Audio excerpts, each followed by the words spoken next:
children around the age of 6 enter the second plane of development, they now need to go out of their limited environment and understand the larger society, which includes the expansive natural world and the man-made world. Nature has bestowed upon them the powers of the reasoning mind and imagination, and a special sensitivity towards acquisition of all forms of knowledge. Their powers now urge these children to explore what is beyond the reach of the senses. The unknown is what fascinates these children. They can walk with their mind's eye beyond the neighborhood, beyond the town, the nation, into the universe and see the immensity of the stars.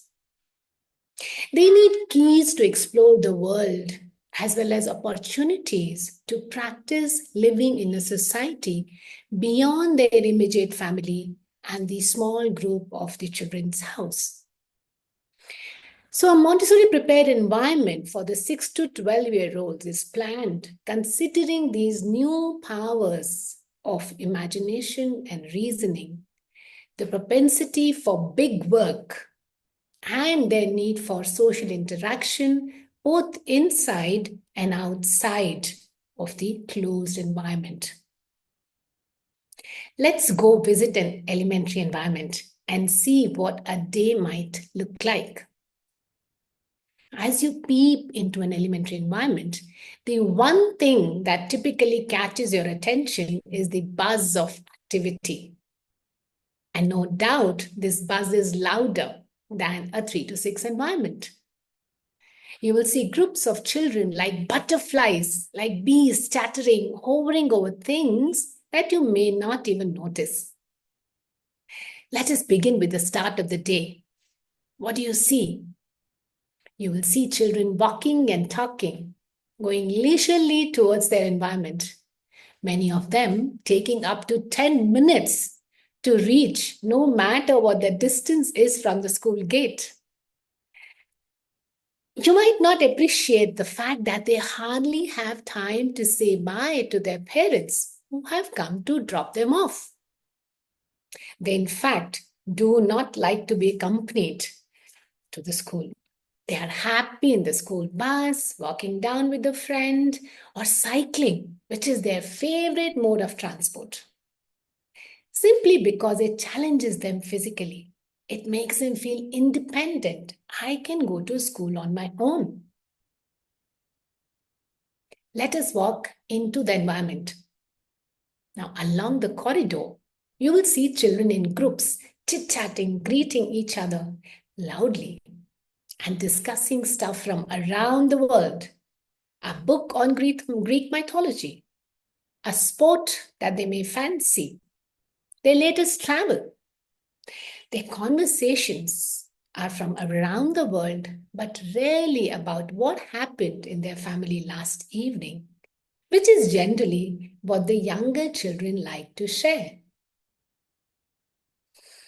Let's see what's the scene inside the room.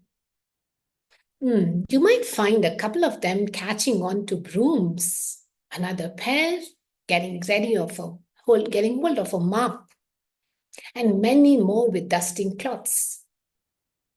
You might see some of them sharpening pencils, some arranging the books on the bookshelf, and yet another group by the food preparation area. Children in the second plane have an inherent need to be in social groups. Group work is the order of the day in every aspect of their daily functioning. You will also see an adult or maybe two in some corner of the room, guiding someone or walking alongside a group of children. Are you wondering about the commotion in the class? Children sweeping, dusting, washing, arranging materials, all the while with their friends chatting. You will see them going in and out of the class with a mop bucket, a serving dish, or was it a bucket of soiled cloths? You You won't find them asking for permission to go in and out of the class. Look at the adult. You might think she's oblivious about what's going on, but no, she is quite observant. She might also be making notes of her observations. She trusts the abilities and intelligence of the children. Yes, elementary children are quite ready to take charge of the day-to-day cleaning and maintenance of the environment, along with their academic learning, of course. And that is why an elementary environment is prepared but not fully ready for work. Look, the scene has changed. You will see many children setting up their workspaces, fetching mats, pieces of materials, their work journals, books, and within no time, you will find groups of them engaged in discussions, arguments, contemplations. The concentration in this child looks different than the 3 to 6 child.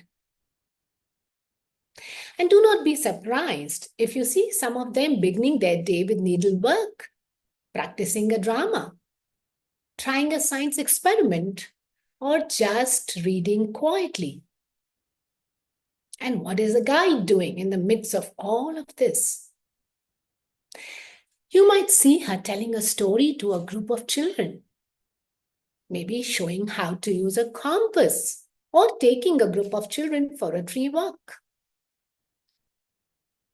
In a 6 to 12 environment, stories are the keys for the children's exploration of our universe. Yes, at a time when these children are interested in everything in the universe, we offer them cosmic education, which offers motives for reality-based engagements while integrating all forms of knowledge. Stories, demonstrations, experiments, along with other manipulative materials that serve as concretized abstractions. Look at this group. What are they doing with a beaker and a funnel, an incense stick, a matchbox and a candle? They are exploring the properties of air. And did you notice that other group of children? What are they doing? Making models of pyramids and mummies.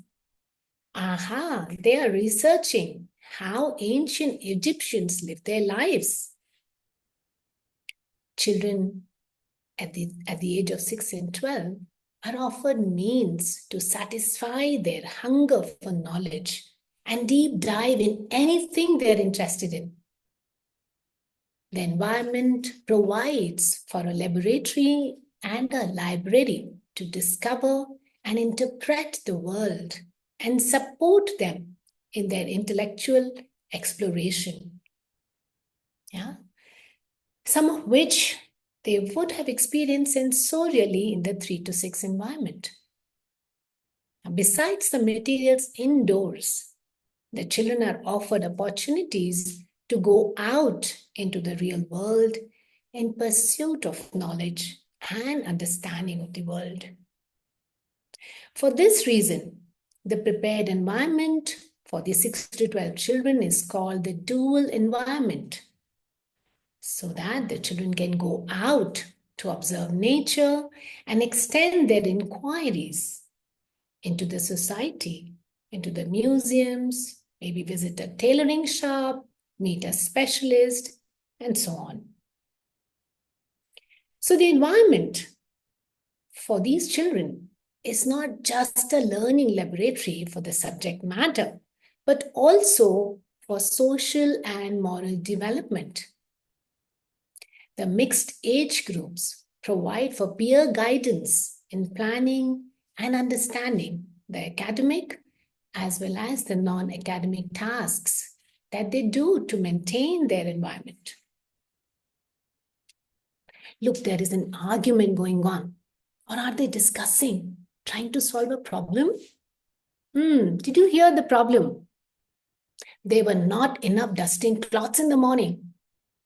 Yes, their arguments may go on for a long time, but they will come up with great solutions. And if not, they will deal with the consequences and rework on it.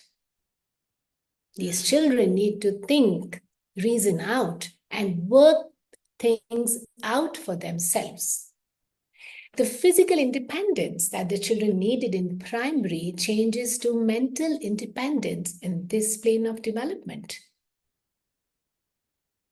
These children need opportunities to lead and follow so they can learn to work as a part of a group. They should be free to experiment as to how they organize themselves and work towards a goal. As the day progresses, you will see children engaging in all sorts of work, tending to the plants outdoors, practicing a performance for the upcoming school assembly, singing a song while making a model. They enjoy big collaborative projects, which may take days or even weeks to complete. You might also experience a brief lull in between, then commotion again. Look at the adult sitting with just one child. What are they doing? The child has his work diary and a folder with many papers. This is an individual conference going on. Second plane children are capable of reflecting and evaluating their work and learning through meeting individually with the adult. Children develop self-responsibility when given freedom, and then they take onus of their own learning as well as their role in the community. Around the lunch hour, you will witness children putting away their work almost automatically. They do not need a buzzer or a bell. If they are in the middle of a big work, they wouldn't like to wind it up. They would rather keep it aside and then get back to it as soon as they can. They might also keep a placard saying work in progress. So once most of the materials are back on the shelves, the children arrange themselves in groups, just like any other work. They choose where to sit and with whom to share their food. They clean up after eating and get ready for the afternoon work cycle. It might begin with a guide reading for the whole class or a group of children. The rest of them continue their work from the morning cycle or choose a new work. You might also find children going for outdoor play, which is another important need at this time of physical robustness. Afternoon class meetings generally mark the closure of the day. But before that, you will see how the social environment lets them take on tasks such as checking the community stationery, repairing books, ordering supplies. You might even witness a group actually going out to the store to buy their supplies. These children take pride in cleaning, checking, and repairing materials. In the class meetings that are led by children, you will find them taking stock of what went fine and what did not. Was it a smooth day or any occurrence of an unpleasant situation? You will also see children presenting their work, their experiences from a going out, handwork well done, or an experiment that did not work. They encourage, appreciate, and respect each other and are very forgiving of mistakes made by others or even themselves. The prepared environment acts as a practice society for children with its agreed upon rules, collaborative work, and a fine balance of freedom and responsibilities. The environment is also a platform where children engage in open-ended discussions on social themes involving moral questions and dilemmas. What's fair or unfair? What's right? What is wrong? These living experiences in the environment, in the dual environment, aid the moral development of the child, and which cannot happen through teaching moral values. Our aim for children is to lay a solid foundation for their conscious adaptation to society. We support them such that they can explore, internalize, and thereby become adapted to a reality that is as large as the world and the whole of humanity. Thank you.